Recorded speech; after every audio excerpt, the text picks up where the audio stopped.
Welcome to the video. Today we're exploring how long absences from the United States can put your lawful permanent resident status, your green card, at risk for abandonment. We'll unpack the timelines, what triggers a presumption of abandonment, what happens at the border, and practical options if you've lived abroad for years. We will also cover safer strategies, including when surrendering your card and applying for a tourist visa might be the better short-term path. Let's begin.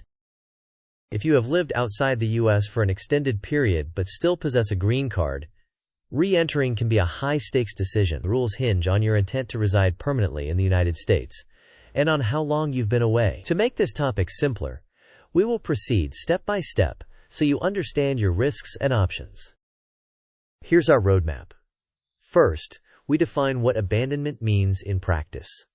Next, we walk through the critical timelines: 6 months, 1 year, and 2 years. Then, we examine the SB1 returning resident visa and why it is difficult. After that, we cover what may happen at the border. We'll then present a safer short-term plan and finish with visual checklists, decision flows, and a quick quiz to confirm your understanding. Let's proceed.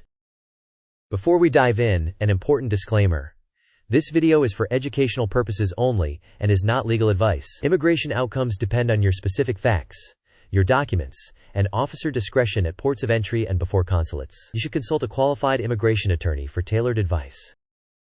At the heart of permanent residency is the intention to permanently reside in the United States. Even if you still possess the physical green card, your actions can contradict that intent. Moving all your possessions abroad, ending employment in the U.S., and residing abroad open-endedly can be seen as relinquishing your U.S. domicile. Customs and Border Protection is authorized to question your residency intent at entry and can initiate abandonment proceedings. Here is the timeline of risk.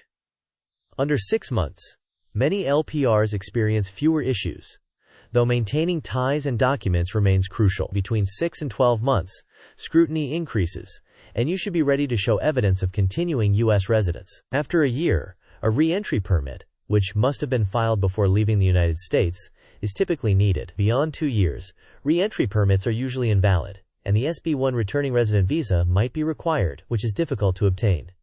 Let's build on this. Once your time abroad approaches a year or more, a re-entry permit becomes critical. Importantly, it must be filed before leaving the United States. The permit signals you intended a temporary trip and plan to return, but it does not guarantee admission. Officers will still consider your intent and ties. Keep that in mind as we proceed to the 2-year mark. Once you reach or exceed 2 years abroad, re-entry permits typically expire. The SB1 returning resident visa is often the only path, but it is a high bar. You must prove the long stay outside the United States was due to unforeseen circumstances beyond your control, and that you continuously intended to return. If you willingly relocated and lack strong U.S. ties like property, employment, or immediate family in the United States, SB1 approval is unlikely.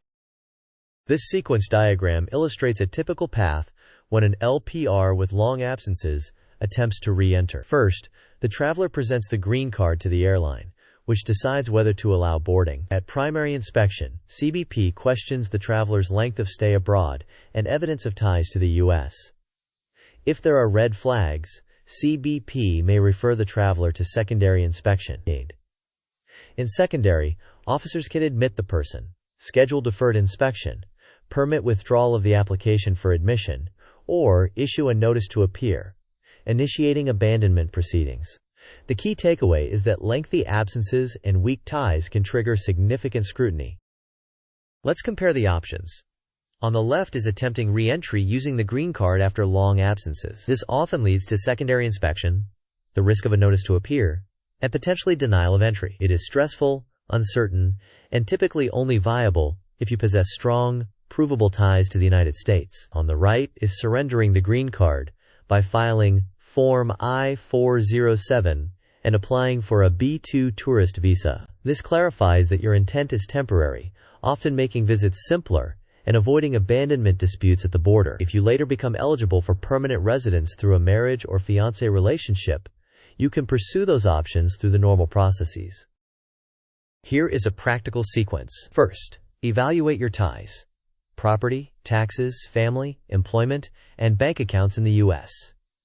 If you have been abroad for years with weak ties, filing Form I-407 to surrender your LPR status may be the pragmatic move. Next, apply for a B2 tourist visa at a U.S. consulate. Prepare evidence of non-immigrant intent, such as a return ticket, employment or school enrollment abroad, a lease, and family connections outside the United States. If later you are eligible for permanent residence through a fiancé or spousal relationship, pursue a K-1 or IR/crossing-1 accordingly. If you believe you qualify for the SB1, gather proof of unforeseen circumstances and continuous intent to return, but understand the bar is high.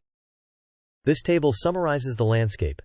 From 0 to 6 months, risk is lower, but ties still matter. Between 6 and 12 months, expect more scrutiny and bring evidence of domicile. From 12 to 24 months, risk is high, without a re-entry permit that was filed before departure. Beyond 24 months, permits are usually invalid, and the SB1 route is often required but difficult. At any duration, if ties are weak and actions suggest residence abroad, de facto abandonment may be alleged. This mind map organizes the concept of residence intent. On one side, we have positive indicators of maintaining ties: filing U.S. tax returns, owning or leasing a home, immediate family in the U.S., active bank accounts, and sustained employment or a bona fide job offer. On the other side are risk factors: moving household goods abroad, long-term foreign employment, an indefinite stay abroad, and closing U.S. accounts. Finally, documentation matters, such as having a re-entry permit or compiling robust evidence for SB1 like medical records and proof of travel disruptions. The goal is to maximize your positive ties and minimize risk signals. This flowchart helps you decide your next steps. If you have been abroad less than 6 months, return with strong proof of ties. Between 6 and 12 months, expect heightened scrutiny and bring extra evidence. Beyond 12 months, ask whether you filed a re-entry permit before departing. If yes and the permit is still valid, you may attempt entry but should be ready for secondary inspection. If the permit is invalid or was never filed, consider the SB1 only if you have extraordinary evidence.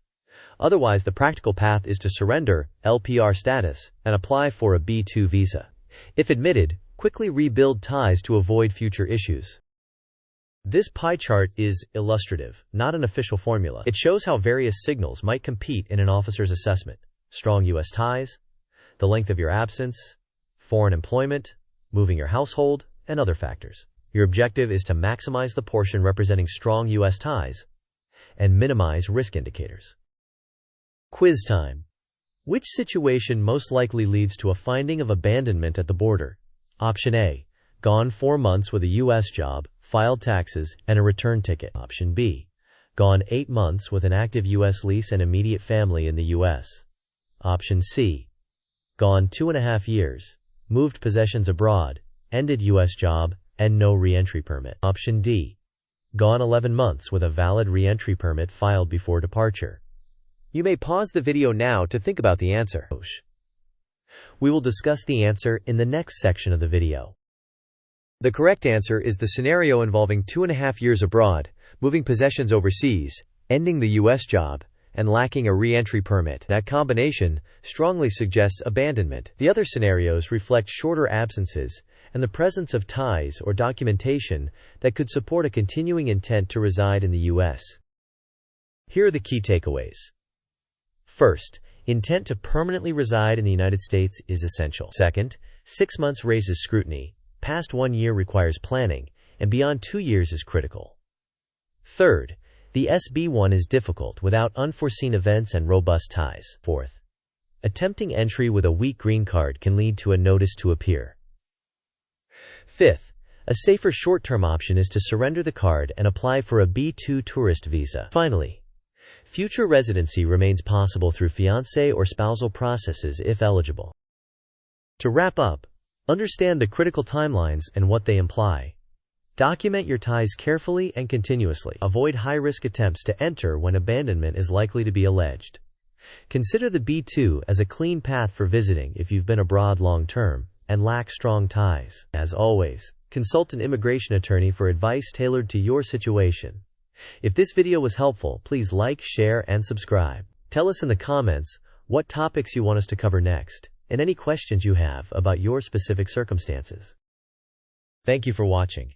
If this video helped you, please like, share, and subscribe. We would love to hear your experiences or questions in the comments so we can cover them in future videos.